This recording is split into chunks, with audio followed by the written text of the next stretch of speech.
Hello, losers. Rob here. Rob reacts to his own life.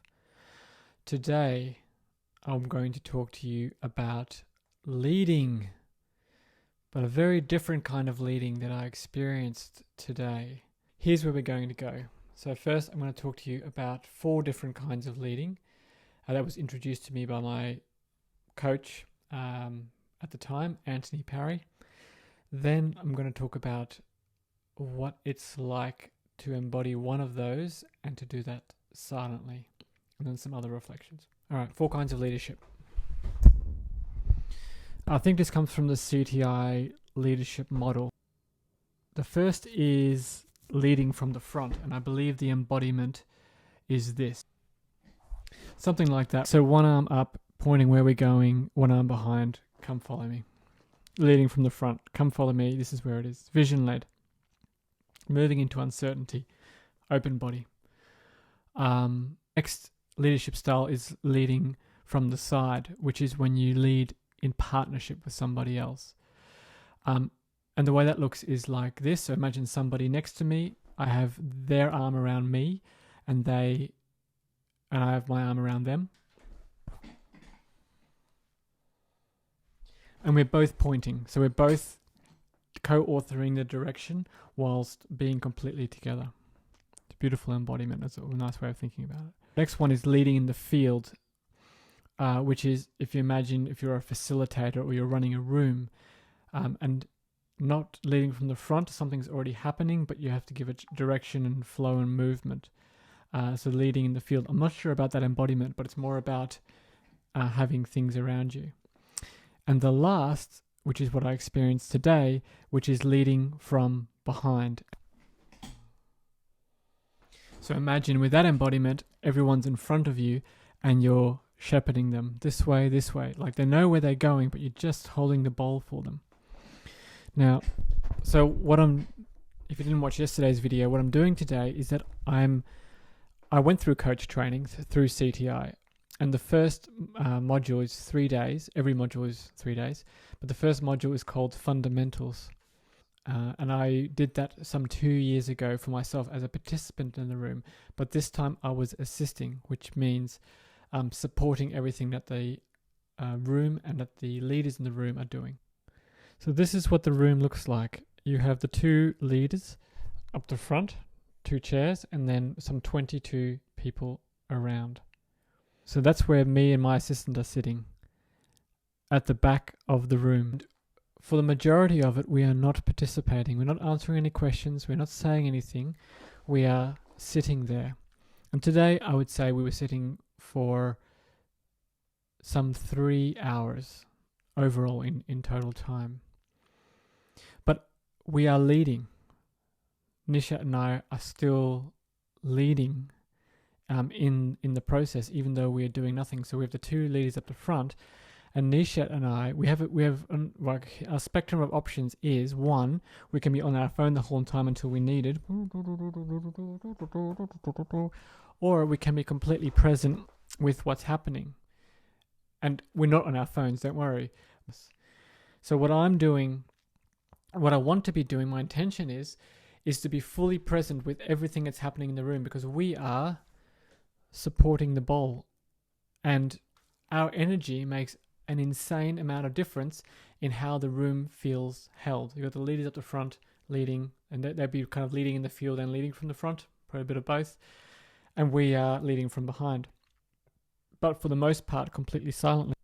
So what does it mean to be in silent leadership? So first, there's the questions of presence, and what I draw on is a few very simple things around awareness, which I got from some yoga stuff, some stuff from Wendy Palmer's Leadership Embodiment book. I'll link that downstairs. And some stuff from Rachel Blackman. Probably other people as well. So I'm doing it now. I'm sitting on my bottom. I have my feet on the ground. I am feeling my bottom. That's the bit I got from Rachel Blackman. I'm actually feeling the connection of my bottom to the chair. I'm noticing my sitting bones anchoring me. From yoga, what I'm getting is almost the floor pushing back into my feet. So I'm really aware of how I'm being supported. And then with my hands, I'm not crossing them, I'm not crossing my legs, I'm keeping them as open as possible. So my body is open to receive whatever is happening in the room. And then I'm just breathing. Just constant breath, like in yoga, just in, out, in, out. And if I ever lose myself, or I start thinking in my head about, I should do this in my coaching and blah, blah, blah, because there's so many interesting things happening, or so many judgments that I'm making. It's really interesting. If you read Wendy Palmer's book about leadership embodiment, it's very brief and there are a lot of pictures which show how our body posture shows how much we're making stuff about ourselves. So if we're leaning back or leaning forward, that is not us holding the other person, but it's us responding to, or us inserting ourselves as a comment into the picture. I find all that stuff really interesting. So this for me is a practice. I've never done this before. I've never led from behind, and I've never led from behind silently before. The first hour or so, because my tendency is always to get things right. So I'm sitting there going, how can I be more present? How can I get this more right? Which is not the point, but actually just to surrender and to be with. And it's an amazing practice. And if any of you have done any kind of meditation, you'll know how in meditation, as the thought goes, you try and name it and then bring yourself back. So whenever I bring myself back, where's my butt? Ground my feet, keep breathing, where are my hands? And then I notice if I start scratching my eyebrow or folding my arms, I then check in and go, hold on, what was just said, or what just happened? What just happened that makes me want to respond in that way? Because I guarantee you that something in the room made me respond in that way. Either I'm judging, or I disagree with something.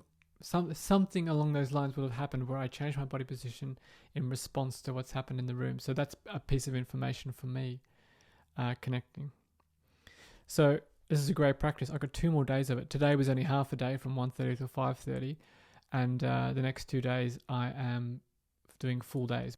It's something interesting if you wanted to try something out. Leadership can come from...